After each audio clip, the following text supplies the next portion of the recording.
E, portanto, vamos passar já para a apresentação seguinte, que é o professor Rogério Teixeira, que nos vai falar basicamente a mesma coisa, mas na válvula mitral. Muito bem. Então, bom dia a todos. Eu começava por cumprimentar os elementos da mesa e agradecer o convite para falar sobre a insuficiência mitral neste curso tão importante em termos de formação para a medicina geral e familiar. Cumprimento também todos os presentes que estão aqui e também quem nos está a seguir no online, neste domingo de manhã, e no fundo tem essa paciência também para nos estar a acompanhar. E, portanto, aquilo que eu pensei foi trazer 2 casos clínicos de forma a simplificar um pouco a maior parte destes conceitos práticos para o vosso seguimento de doentes, portanto, que também têm insuficiência mitral. E, portanto, eu começava com um caso de uma consulta de adultos, da rotina, enfim, de um centro de saúde da região centro, que é um caso real, que aconteceu há pouco tempo, de uma doente de 66 anos, do género feminino, que tinha umas queixas de palpitações, intolerância ao esforço, com algum tempo de evolução, com história de hipertensão arterial e com história de dislipidemia, medicada com IECA e com uma estatina, e que tinha no exame objetivo, aquilo no fundo que a colega conseguiu apurar, um sopro que era aparentemente mais audível no foco mitral. Neste contexto, foi decidido solicitar um estudo analítico, um ECG de 12 derivações, realizar ou pedir um ecotranstorácico, um ecocardiograma transtorácico e também, por causa das palpitações, um Holter das 24 horas. Portanto, o estudo complementar, começando pelo ECG, revelou um ritmo sinusal com um hemibloqueio anterior esquerdo, enfim, sem outras alterações de relevo. Do ponto de vista analítico, enfim, o painel também era muito saudável, uma boa função renal, com uma clearance de secretinina estimada em 88 ml por minuto, e de facto o relatório do ecocardiograma transtorácico mostrava uma dilatação das cavidades esquerdas, com uma boa função sistólica, com uma FEV de 66%, e a descrição da válvula mitral ilustrava um prolapso do folheto posterior, a condicionar má coaptação dos folhetos e consequente insuficiência mitral grave ou severa, como quiserem, e tal motivou, logicamente, a referenciação para uma consulta de cardiologia. Entretanto, o Holter das 24 horas mostrou esta alteração. Portanto, um episódio a começar por volta das 21 horas de fibrilação auricular com cerca de 5 horas de duração. Portanto, não há dúvida que se tratava de uma fibrilação auricular do tipo paroxístico. Okay? E, portanto, neste contexto, eu lançava-vos o primeiro desafio. Portanto, qual será a melhor opção para anticoagular esta doente de 66 anos, portanto, com história de hipertensão, do género feminino, que tem uma insuficiência mitral grave e também tem esta fibrilação auricular paroxística. E, portanto, eu passaria a ler as respostas. Primeira hipótese, o risco de AVC nesta doente é baixo, ou é menor, e, portanto, não é preciso anticoagular. O chá de Zvasc não pode ser aplicado neste cenário clínico. A melhor opção para esta doente são os antivitamínicos K. A melhor opção para esta doente são os anticoagulantes diretos, também chamados os novos anticoagulantes orais, né, que já não são novos.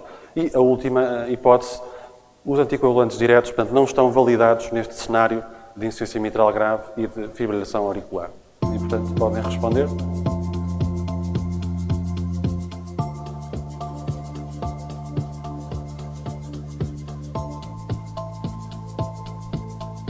Portanto, a resposta A, o risco de AVC é menor.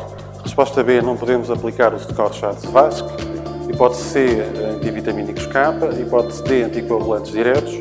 E hipótese E, não podemos utilizar anticoagulantes diretos neste cenário de insuficiência mitral e de fibrilação auricular. Muito bem. E, portanto, a maior parte de vocês optou pela linha D, portanto, que é a linha e a resposta provavelmente mais adequada e mais correta para responder a esta pergunta. E, portanto, também não vos vou amassar com estes dados, mas, de facto, os 4 RCTs sobre anticoagulantes diretos incluíram doentes com insuficiência mitral grave e com outra doença valvular grave. Portanto, um total de 70 mil doentes, 13 mil tinha doença valvular importante. E os resultados não foram diferentes nos doentes com doença valvular e sem doença valvular. E, portanto, eu recordava apenas que os NOAC ou os anticoagulantes diretos estão contraindicados em quem tem uma prótese mecânica, okay? Ou em quem tem uma estenose mitral reumática moderada a grave, porque eu diria que é um cenário muito menos frequente na comunidade, na doença valvular. Portanto, todos os outros doentes, como há pouco a doutora Carla falou, com estenose aórtica, ou com insuficiência mitral, ou com insuficiência aórtica, portanto, são doentes que devem ser abordados de uma forma semelhante aos outros doentes que não têm essa patologia valvular e, portanto, temos que aplicar o score Chade-Zavascki e depois decidir, particularmente se o score é superior, maior ou igual a 1, iniciar um anticoagulante, que pode ser um NOAC ou um anticoagulante direto. Eu recordava só, de facto, há alguns dados na literatura que dizem que quando há uma insuficiência mitral grave, há menos estase auricular e, como tal, isso pode levar a uma menor proporção de formação de trombos, mas isso também não é suficiente para não anticoagular estes doentes. E, portanto, como foi dito há pouco, foi solicitada uma consulta de cardiologia e eu questionava e, portanto, lançava-vos também este desafio, no fundo, para responderem o que é que destas 5 opções, qual delas é que não é nada adequada. Portanto, ou seja, o que é que vai acontecer, ou o que é que pode acontecer ao meu doente quando vai para a consulta de cardiologia e, portanto, eu pedia-vos para optarem, para escolher a pergunta que está errada. Ou seja, a linha 1 ilustra um doente que vai receber um tratamento médico para resolver esta insuficiência mitral orgânica. Okay? A pergunta 2 ilustra um doente que provavelmente vai fazer um estudo complementar adicional com um exame que não é muito fácil de solicitar na comunidade, que é o ecocardiograma transesofágico. A hipótese 3, o meu doente pode ser de facto submetido a uma cirurgia cardíaca neste cenário de insuficiência mitral grave por prolapso. A linha 4, o meu doente pode ser, de facto, mantido apenas em vigilância clínica em consulta hospitalar. E a hipótese 5, complementada, portanto, o meu doente tem que fazer uma avaliação estomatológica. Portanto, eu lançava-vos esta pergunta para responderem à linha que está incorreta ou que está inadequada. Portanto, tratamento médico para resolver a IM orgânica, realizar estudo complementar, pensar numa cirurgia cardíaca, manter o doente em vigilância clínica e realizar uma avaliação estomatológica. Qual destas é a linha que está desadequada, portanto, que não é correta?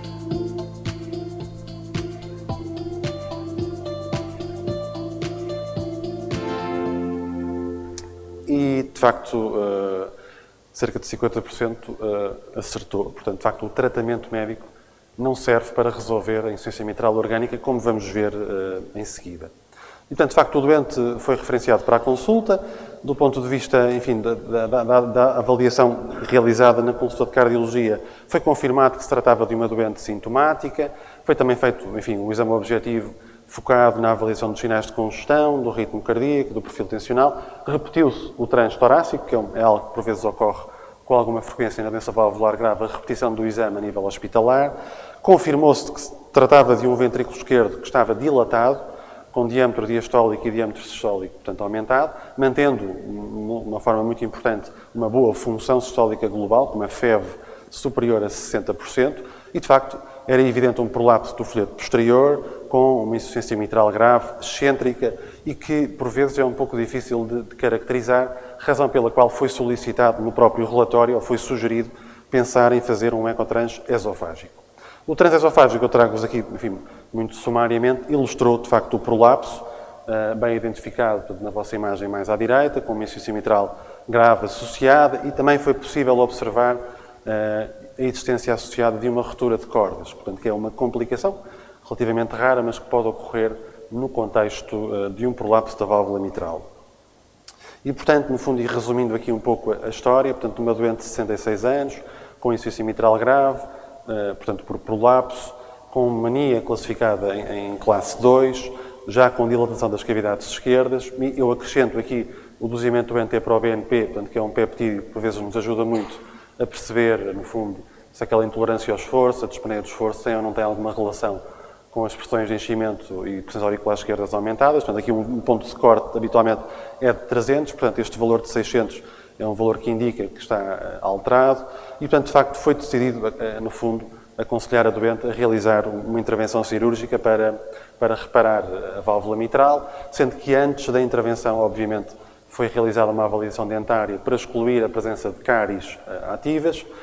Foi também excluída a doença coronária obstrutiva, dada a idade da doente, e, portanto, foi realizada uma cirurgia de implantação de um anel e de uma reseção quadrangular com implantação de cordas artificiais. E, portanto, no fundo, eu aproveitava este caso para vos recordar que a insuficiência mitral é muito frequente na comunidade e é a segunda valvulopatia hoje em dia a necessitar de uma intervenção valvular. A insuficiência mitral, e particularmente a insuficiência mitral grave, é uma doença que está associada a um aumento da pré-carga e, numa fase inicial, a uma diminuição da pós-carga do ventrículo esquerdo. No fundo, o que é que isto quer dizer? Quer dizer que o ventrículo esquerdo, no fundo, vai acomodar a insuficiência mitral grave, dilatando e aumentando a sua performance sistólica. Portanto, é normal que um doente com uma insuficiência mitral grave tenha uma FEV acima dos 60%. Quando a FEV baixa para pontos de corte abaixo dos 60, é sinal que provavelmente já haverá algum grau de insuficiência cardíaca mais clínica, manifestada clinicamente. Do ponto de vista da etiologia, portanto, é importante pensar, quando nós lemos um relatório de um ecocardiograma, em perceber se trata de uma insuficiência mitral primária ou secundária. No fundo, e o que é que isto quer dizer? Portanto, a insuficiência mitral primária, ou também chamada de orgânica, ilustra uma alteração estrutural da válvula mitral, pode ocorrer a nível do anel, dos folhetos ou do aparelho subvalvular. O exemplo, como vimos, do prolapso, obviamente, é um exemplo de uma insuficiência mitral orgânica. As causas degenerativas, muito frequentes na nossa população mais idosa, então, são também um exemplo. A etiologia reumática, felizmente cada vez menos frequente, mas que existe, particularmente na nossa também população mais idosa. E, por vezes, enfim, muito mais raramente, uma sequela de endocardite. Eu trouxe aqui alguns relatórios, excertos de relatórios que, por vezes, isto não é claro num relatório de um exame, não é? Como todos sabemos. Mas há algumas notas que nos podem, desde logo, orientar nesse sentido. Portanto, se lerem válvula mitral com espessamento dos folhetos, válvula mitral com calcificação do anel, ou com calcificação dos folhetos, ou do aparelho subvalvular, válvula com aspecto reumático, isso, portanto, são dados que nos apontam para uma insuficiência mitral orgânica. Por outro lado, a insuficiência mitral funcional, ou também denominada de insuficiência mitral secundária, no fundo ocorre por existir uma distorção do aparelho valvular mitral, mas o problema, na verdade, está no ventrículo esquerdo, que ou se encontra dilatado ou se encontra disfuncionante. Okay? E pode ocorrer na sequência de uma cardiopatia isquémica, ou de uma miocardiopatia dilatada, ou mesmo de uma miocardiopatia hipertrófica, e por vezes também não é claro no relatório, no fundo, que se trata de uma insuficiência mitral funcional, mas de facto, quando leem válvula sem aparentes alterações morfológicas, ou com dilatação do anel, ou mesmo com esta palavra de restrição da mobilidade dos folhetos, isto deve-nos rapidamente levar a pensar que a causa da insuficiência mitral não é uma causa orgânica, mas é uma causa funcional. Portanto, a insuficiência mitral é um problema que tem uma sintomatologia variada, muitas vezes um achado no contexto de um exame de rotina, pode estar associado, de facto, a um soprolol sistólico, particularmente quando se pensa numa insuficiência mitral moderada e numa insuficiência mitral grave. Okay? O exame, enfim, que vocês também têm acesso, permite fazer o diagnóstico, perceber o mecanismo e estratificar a gravidade. De facto, é o ecocardiograma transtorácico, que tem que ser complementado, obviamente, com o estudo de Doppler. E isso permite, no fundo, compreender que há doentes que têm uma insuficiência mitral ligeira, há outros que têm uma insuficiência mitral moderada e há outros que têm uma insuficiência mitral grave. De facto, a insuficiência mitral grave, enfim, é um problema que obriga, obviamente, no fundo, é um resultado crítico, não é? Que obriga a uma referenciação rápida, como vamos ver também em seguida. Eu só vos queria dar também estas notas em relação à consistência dos achados quando vocês estão a interpretar um ecocardiograma, é que, de facto, quando há uma insuficiência mitral grave, é preciso que ocorra uma remodelagem do ventrículo esquerdo e das cavidades esquerdas. Ou seja, geralmente não é possível ter uma insuficiência mitral grave com o ventrículo esquerdo de tamanho normal ou com uma aurícula esquerda de tamanho normal. Isto particularmente em contexto crónico e em contexto de ambulatório. Por vezes, também leem nos relatórios que se trata de um doente com uma insuficiência mitral moderada a grave. E por vezes isso pode levar a alguma confusão, porque é que muitas vezes os cardiologistas relatam os exames com esta palavra moderada a grave. Provavelmente porque quando aplicam os critérios para quantificar a insuficiência mitral, nem todos batem certo, nem todos batem certo. Há uns que sugerem que se trata de uma coisa moderada, há outros que sugerem que se trata de uma insuficiência grave, e por vezes, de facto, a insuficiência mitral até parece grave, mas as cavidades esquerdas não estão de facto dilatadas. E, portanto, no fundo, este diagnóstico, que é frequente aparecer no relatório, tem, obviamente, algum significado e é um relatório, e é um resultado com algum problema, mas provavelmente quem faz o exame não assume que se trata de um problema grave, porque há alguma coisa que está, digamos assim, que não está a bater certo com estes critérios de gravidade. E a outra nota que eu também me chamava a atenção, como também a doutora Carla já falou, é o conceito de doença multivalvular. Portanto, muitas vezes os doentes têm só insuficiência mitral, mas por vezes também têm estenose aórtica associada, insuficiência aórtica associada, estenose mitral associada, e por vezes não chegam ao patamar de insuficiência mitral grave. E, portanto, por vezes é preciso ter algum cuidado na interpretação destes relatórios com doença multivalvular, por forma, enfim, a não deixar passar um doente que está sintomático e que tem, de facto, um problema valvular, mas que não é tão clara a sua interpretação como se fosse uma doença valvular única. Okay? Este é um quadro que ilustra a classificação americana dos estadios da doença valvular e da insuficiência valvular mitral. Obviamente, eu não o trouxe para vos recordar isso, mas apenas para vos ilustrar aqui dois conceitos importantes. O primeiro é que, de facto, a insuficiência mitral é uma doença que progride, enfim, lentamente. Os doentes passam por uma forma ligeira, por uma forma moderada, por uma forma grave assintomática e uma forma grave sintomática. Okay?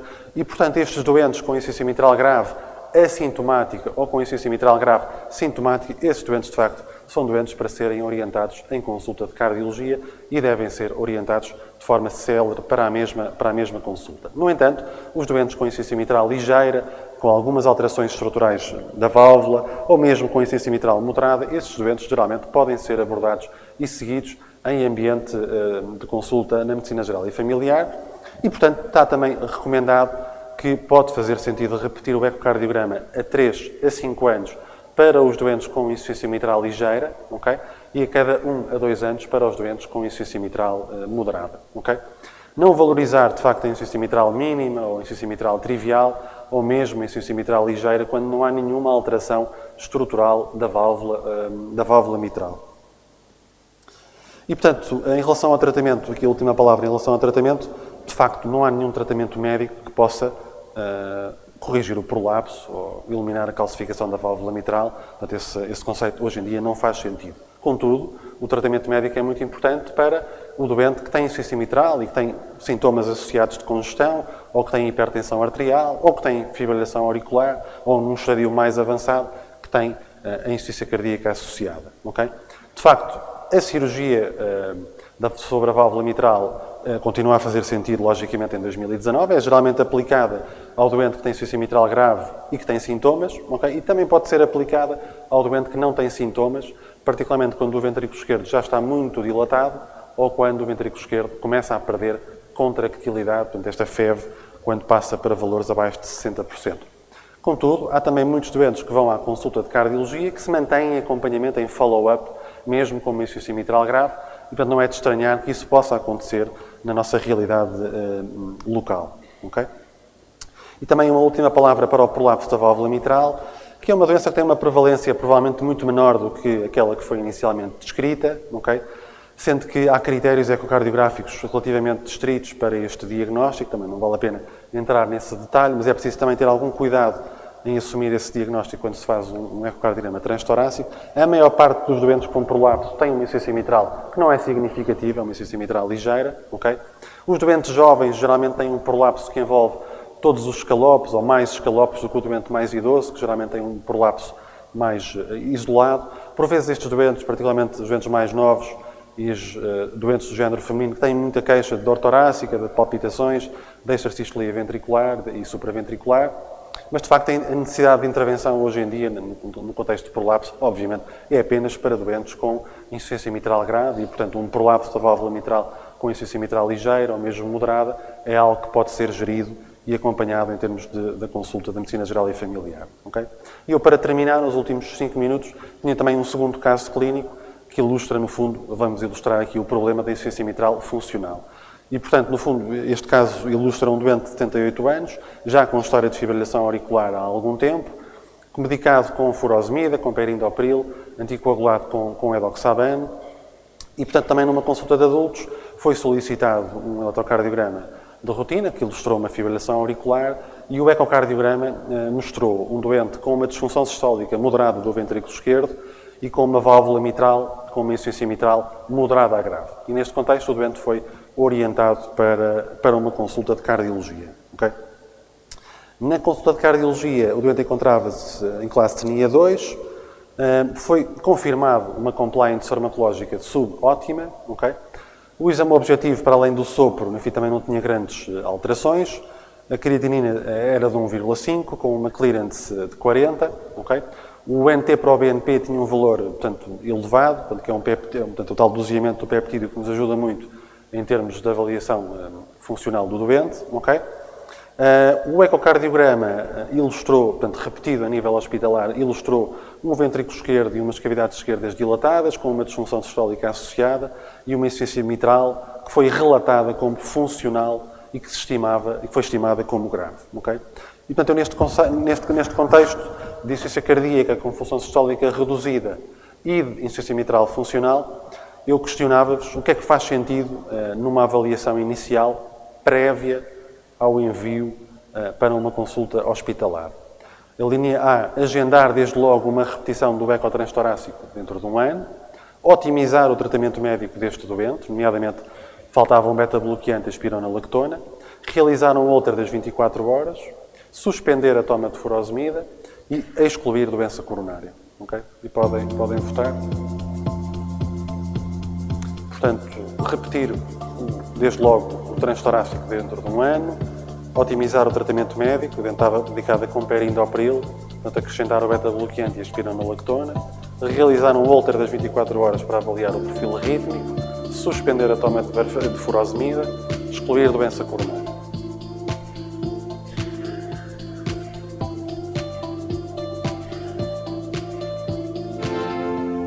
De facto, a maior parte de vocês optou pela linha B, portanto, otimizar o tratamento farmacológico, e de facto é a hipótese mais adequada e mais correta. Mas, enfim, eu recordo que o tratamento médico otimizado é a melhor opção para os doentes com insuficiência mitral funcional. Okay? Estas foram todas as atitudes tomadas na consulta, portanto, reforçar a necessidade de furosemida para diminuir a pré-carga, introduzir um beta-bloqueante, foi optado por trocar o perindopril por um ARNI, enfim, pela evidência mais recente. A caliémias também estava ali num valor muito borderline, foi optado para já por não iniciar a espironolactona. Havia uma taxa de filtração glomerular inferior a 50, o que obrigou a reduzir a dose de edoxabano. Foi de facto solicitado um teste de isquémia e foi também aconselhada a vacinação da gripe e da pneumonia. Eu sei que já estamos em cima da hora, tenho mais 3 slides, portanto eu vou tentar acelerar. Portanto, este foi, no fundo, a história do doente até setembro de 2018. Portanto, realizou uma cintigrafia que até foi positiva para a isquémia. Depois teve um internamento por insuficiência cardíaca em junho, tendo feito um conjunto de exames complementares no internamento. Acabou por ter alta, estava em classe funcional NIA 3, fez também uma ressonância magnética cardíaca, que é um exame que por vezes se faz quando há disfunção sistólica do ventrículo esquerdo em meio hospitalar. Teve outro internamento, infelizmente, em setembro de 2018 por insuficiência cardíaca, neste caso precipitado por uma infecção respiratória. Okay? E, portanto, eu lançava-vos aqui a última pergunta. No fundo, o que é que nós podemos hoje em dia fazer mais por este doente? Ou seja, um doente que teve 2 internamentos complexos, não é, por insuficiência cardíaca, que debilitam muito os nossos doentes, apesar de tudo tem uma boa compliance e tem uma insuficiência mitral grave funcional no contexto da sua IC com função sistólica reduzida. Portanto, primeira opção, manter tudo em termos como estava do ponto de vista farmacológico. Hipótese B, optar por referenciar o doente para uma cirurgia.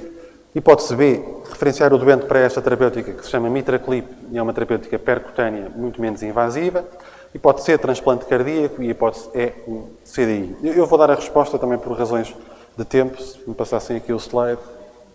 De facto, nós optámos por implantar a este doente o MitraClip. No fundo, a razão de eu trazer aqui este cenário é só para vos ilustrar esta possibilidade. Portanto, hoje em dia é possível que doentes do vosso fecheiro possam não ser operados à válvula mitral, particularmente se forem doentes idosos, com poucas condições cirúrgicas, com insuficiência mitral funcional e geralmente com história de internamentos hospitalares. E, portanto, no fundo, este doente acabou por receber um clipe na válvula mitral, resolveu, portanto, digamos assim, a insuficiência mitral funcional. Claro que, obviamente, permanecem muitas dúvidas sobre o verdadeiro impacto desta terapêutica nos doentes com IC e com função sistólica reduzida.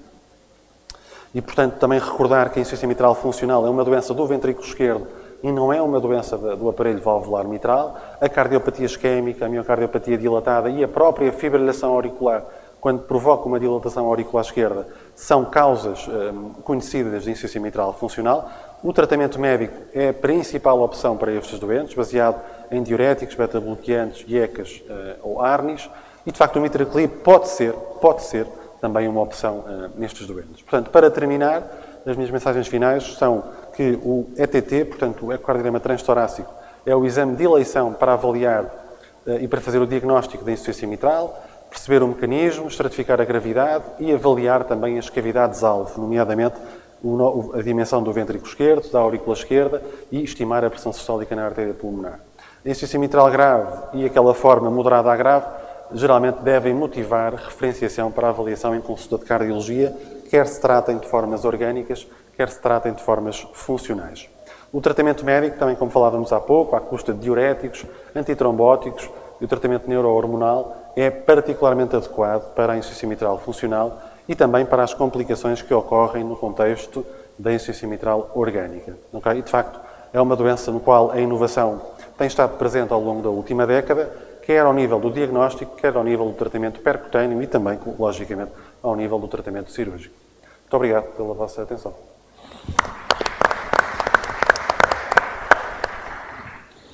Obrigado, Rogério.